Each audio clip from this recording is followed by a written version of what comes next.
श्रीमद् भागवत महापुराण दशम स्कंध अध्याय 11 गोकुल से वृंदावन जाना तथा वत्सासुर और बकासुर का उद्धार। श्री सुखदेव जी कहते हैं, परीक्षित, वृक्षों के गिरने से जो भयंकर शब्द हुआ था उसे नंद बाबा आदि गोपों ने भी सुना। उनके मन में यह शंका हुई कहीं बिजली तो नहीं गिरी। सब के सब भयभीत होकर वृक्षों के पास आ गए। वहां पहुंचने पर उन लोगों ने देखा कि दोनों अर्जुन के वृक्ष गिरे हुए हैं। यद्यपि वृक्ष गिरने का कारण स्पष्ट था, वहीं उनके सामने ही रस्सी से बंधा बालक उखल खींच रहा था, परंतु वे समझ न सके यह किसका काम है। ऐसी आश्चर्यजनक दुर्घटना कैसे घट गई, यह सोचकर वे कातर हो गए। उनकी बुद्धि भ्रमित हो गई। वहां कुछ बालक खेल रहे थे। उन्होंने कहा, अरे इसी कन्हैया का तो काम है। यह दोनों वृक्षों के बीच में से होकर निकल रहा था। उखल तिरछा हो जाने पर दूसरी ओर से इसने उसे खींचा और वृक्ष गिर पड़े। हमने तो इसमें से निकलते हुए दो पुरुष भी देखे हैं। परंतु गोपों ने बालकों की बात नहीं मानी। वे कहने लगे, एक नन्हा सा बच्चा इतने बड़े वृक्षों को उखाड़ डाले, यह कभी संभव नहीं है। किसी किसी के चित्त में श्री कृष्ण की पहले की लीलाओं का स्मरण करके संदेह भी हो आया। नंद बाबा ने देखा उनका प्राणों से प्यारा बच्चा रस्सी से बंधा हुआ उखल घसीटता जा रहा है। वे हंसने लगे और जल्दी से जाकर उन्होंने रस्सी की गांठ खोल दी। सर्वशक्तिमान भगवान कभी कभी गोपियों के फुसलाने से साधारण बालकों समान नाचने लगते, कभी भोले भाले अनजान बालक की तरह गाने लगते। वे उनके हाथ की कठपुतली उनके सर्वथा अधीन हो गए। वे कभी उनकी आज्ञा से पीड़ा ले आते, तो कभी दुसेरी आदि तौलने के बटखरे उठा लाते, कभी खड़ाऊ ले आते, तो कभी अपने प्रेमी भक्तों को आनंदित करने के लिए पहलवानों की भांति ताल ठोकने लगते। इस प्रकार सर्वशक्तिमान भगवान अपनी बाल लीलाओं से ब्रजवासियों को आनंदित करते और संसार में जो लोग उनके रहस्य को जानने वाले हैं उनको यह दिखलाते कि मैं अपने सेवकों के वश में हूँ। एक दिन कोई फल बेचने वाली आकर पुकार उठी, फल लो फल। यह सुनते ही समस्त कर्म और उपासनाओं के फल देने वाले भगवान अच्युत फल खरीदने के लिए अपनी 6 अंजुली में अनाज लेकर दौड़ पड़े। उनकी अंजुली में अनाज तो रास्ते में ही बिखर गया, पर फल बेचने वाली ने उनके दोनों हाथ फल से भर दिए। इधर भगवान ने भी उसकी फल रखने वाली टोकरी रत्नों से भर दी।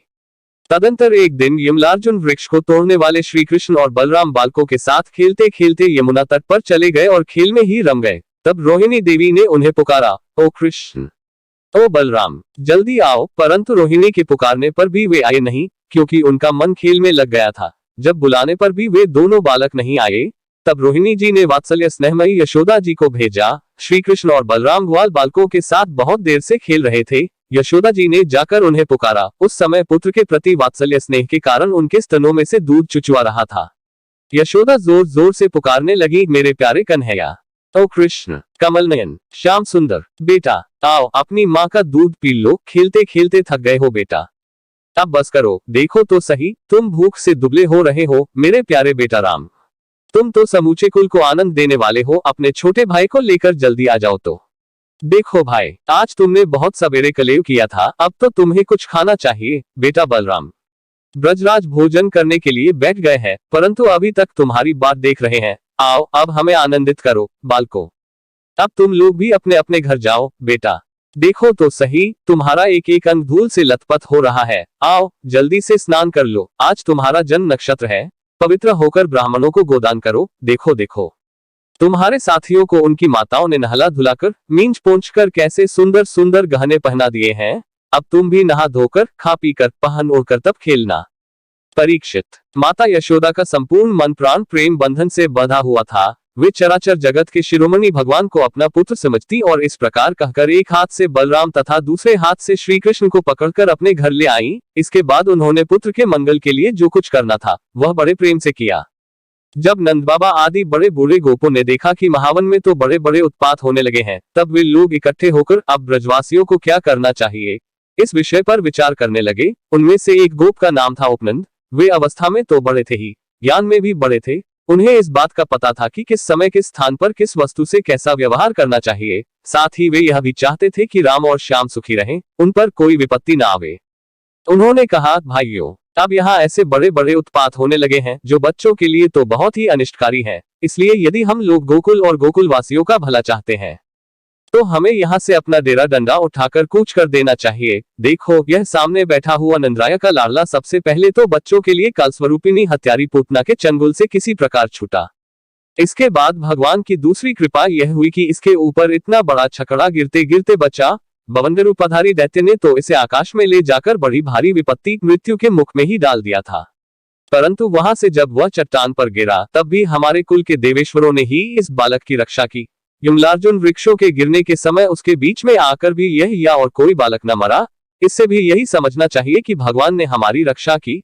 इसलिए जब तक कोई बहुत बड़ा अनिष्टकारी अरिष्ट हमें और हमारे ब्रज को नष्ट न कर दे तब तक ही हम लोग अपने बच्चों को लेकर अनुचरों के साथ यहाँ से अन्यत्र चले चले। वृंदावन नाम का एक वन है, उसमें छोटे छोटे और भी बहुत से नए नए हरे भरे वन है। वहाँ बड़ा ही पवित्र पर्वत, घास और हरी भरी लता वनस्पतियां हैं। हमारे पशुओं के लिए तो वह बहुत ही हितकारी है। गोप गोपी और गायों के लिए वह केवल सुविधा का ही नहीं, सवाल करने योग्य स्थान है। सो यदि तुम सब लोगों को यह बात जचती हो तो आज ही हम लोग वहाँ के लिए कुछ कर दें। देर न करें, गाड़ी छकड़े जोते और पहले गायों को, जो हमारी एकमात्र संपत्ति है, वहाँ भेज दें। उपनंद की बात सुनकर सभी गोपों ने एक स्वर से कहा, बहुत ठीक, बहुत ठीक। इस विषय में किसी का भी मतभेद न था। सब लोगों ने अपनी झुंड की झुंड गायें इकट्ठी की और छकड़ों पर घर की सब सामग्री लादकर वृंदावन की यात्रा की। परीक्षित ग्वालों ने बूढ़ों, बच्चों, स्त्रियों और सब सामग्रियों को छकड़ों पर चढ़ा दिया और स्वयं उनके पीछे पीछे धनुष बाण लेकर बड़ी सावधानी से चलने लगे। उन्होंने गौ और बछड़ों को तो सबसे आगे कर लिया और उनके पीछे पीछे सिगी और तुरही जोर जोर से बजाते हुए चले। उनके साथ ही 7 पुरोहित लोग भी चल रहे थे। गोपियां अपने अपने वक्षस्थल पर नई केसर लगाकर, सुंदर सुंदर वस्त्र पहनकर, गले में सोने के हार धारण किए हुए रथों पर सवार थीं और बड़े आनंद से भगवान श्री कृष्ण की लीलाओं के गीत गाती जाती थीं। यशोदा रानी और रोहिणी जी भी वैसे ही सज धजकर अपने अपने प्यारे पुत्र श्री कृष्ण तथा बलराम के साथ एक छकड़े पर शोभायमान हो रही थी। वे अपने दोनों बालकों की तोतली बोली सुन सुनकर भी अघाती न थी और सुनना चाहती थी। वृंदावन बड़ा ही सुंदर वन है, चाहे कोई भी ऋतु हो वहाँ सुख ही सुख है। उसमें प्रवेश करके ग्वालों ने अपने छकड़ों को अर्धचंद्राकार मंडल बांधकर खड़ा कर दिया और अपने गोधन के रहने योग्य स्थान बना लिया। परीक्षित वृंदावन का हरा भरा वन, अत्यंत मनोहर गोवर्धन पर्वत और यमुना नदी के सुंदर सुंदर पुलियों को देखकर भगवान श्री कृष्ण और बलराम जी के हृदय में उत्तम प्रीति का उदय हुआ। राम और श्याम दोनों ही अपनी तोतली बोली और अत्यंत मधुर बालोचित लीलाओं से गोकुल की ही तरह वृंदावन में भी ब्रजवासियों को आनंद देते रहे। थोड़े ही दिनों में समय आने पर वे बछड़े चराने लगे।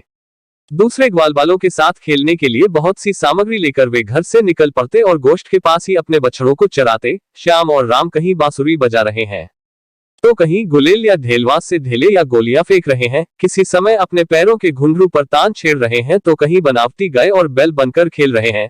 एक ओर देखिए तो सांड बनकर हांकते हुए आपस में लड़ रहे हैं तो दूसरी ओर मोर, कोयल, बंदर आदि पशु पक्षियों की बोलियां निकाल रहे हैं। परीक्षित इस प्रकार सर्वशक्तिमान भगवान साधारण बालकों के समान खेलते रहते। एक दिन की बात है, श्याम और बलराम अपने प्रेमी सखा ग्वाल बालों के साथ यमुना तट पर बछड़े चरा रहे थे। उसी समय उन्हें मारने की नियत से एक दैत्य आया। भगवान ने देखा कि वह बनावटी बछड़े का रूप धारण कर बछड़ों के झुंड में मिल गया है। वे आंखों के इशारे से बलराम जी को दिखाते हुए धीरे धीरे उसके पास पहुंच गए। उस समय ऐसा जान पड़ता था मानो वे दैत्य को तो पहचानते नहीं और उस हटे कट्टे सुंदर बछड़े पर मुग्ध हो गए हैं। भगवान श्री कृष्ण ने पूंछ के साथ उसके दोनों पिछले पैर पकड़कर आकाश में घुमाया और मर जाने पर कैथ के वृक्ष पर पटक दिया। उसका लंबा तगड़ा दैत्य शरीर बहुत से कैथ के वृक्षों को गिराकर स्वयं भी गिर पड़ा। यह देखकर ग्वाल बालों के आश्चर्य की सीमा न रही। वे वाह वाह करके प्यारे कन्हैया की प्रशंसा करने लगे। देवता भी बड़े आनंद से फूलों की वर्षा करने लगे। परीक्षित जो सारे लोगों के एकमात्र रक्षक हैं, वे ही श्याम और बलराम अब वत्सपाल बने हुए हैं। वे तड़के ही उठकर कलिवे की सामग्री ले लेते और बछड़ों को चराते हुए एक वन से दूसरे वन में घूमा करते। एक दिन की बात है, सब ग्वालबाल अपने झुंड के झुंड बछड़ों को पानी पिलाने के लिए जलाशय के तट पर ले गए। उन्होंने पहले बछड़ों को जल पिलाया और फिर स्वयं भी पिया। ग्वालबालों ने देखा कि वहां एक बहुत बड़ा जीव बैठा हुआ है। वह ऐसा मालूम पड़ता था मानो इंद्र के वज्र से कटकर कोई पहाड़ का टुकड़ा गिरा हुआ है। ग्वालबाल उसे देखकर डर गए। वह बक नाम का एक बड़ा भारी असुर था जो बगुले का रूप धर के वहां आया था। उसकी चोंच बड़ी तीखी थी और वह स्वयं बड़ा बलवान था। उसने झपटकर कृष्ण को निगल लिया। जब बलराम आदि बालकों ने देखा कि वह बड़ा भारी बगुला श्री कृष्ण को निगल गया, तब उनकी वही गति हुई जो प्राण निकल जान पर इंद्रियों की होती है। वे अचेत हो गए। परीक्षित श्री कृष्ण लोक पितामह ब्रह्मा के भी पिता हैं। वे लीला से ही गोपाल बालक बने हुए हैं। जब वे बगुले के तालू के नीचे पहुंचे तब वे आग के समान उसका तालू जलाने लगे। अतः उस दैत्य ने श्री कृष्ण के शरीर पर बिना किसी प्रकार का घाव किए ही झटपट उन्हें उगल दिया और फिर बड़े क्रोध से अपनी कठोर चोंच से उन पर चोट करने के लिए टूट पड़ा।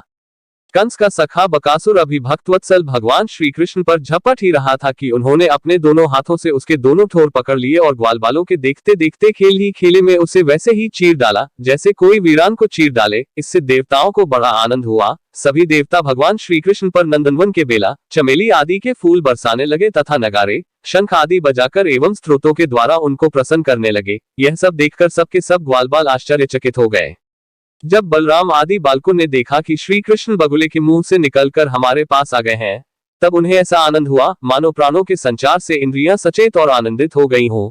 सब ने भगवान को अलग अलग गले लगाया। इसके बाद अपने अपने बछड़े हाँककर सब ब्रज में आए और वहां उन्होंने घर के लोगों से सारी घटना कह सुनाई। परीक्षित, बकासुर के वध की घटना सुनकर अब के सब गोपी गोप आश्चर्यचकित हो गए। उन्हें ऐसा जान पड़ा जैसे कन्हैया साक्षात मृत्यु के मुख से ही लौटे हों। वे बड़ी उत्सुकता, प्रेम और आदर से श्री कृष्ण को निहारने लगे। उनके नेत्रों की प्यास बढ़ती ही जाती थी, किसी प्रकार उन्हें तृप्ति न होती थी। वे आपस में कहने लगे, हाय हाय, यह कितने आश्चर्य की बात है। इस बालक को कई बार मृत्यु के मुंह में जाना पड़ा, परंतु जिन्होंने इसका अनिष्ट करना चाहा, उन्हीं का अनिष्ट हुआ, क्योंकि उन्होंने पहले से दूसरों का अनिष्ट किया था।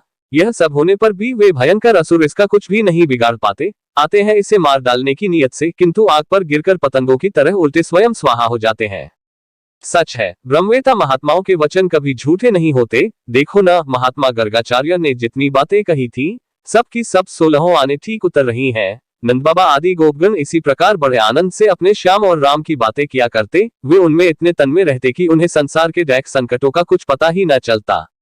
इसी प्रकार श्याम और बलराम ग्वाल बालों के साथ कभी आंख में चौनी खेलते, तो कभी पुल बांधते, कभी बंदरों की भांति उछलते कूदते, तो कभी और कोई विचित्र खेल करते। इस प्रकार के बालोचित खेलों से उन दोनों ने ब्रज में अपनी बाल्यावस्था व्यतीत की।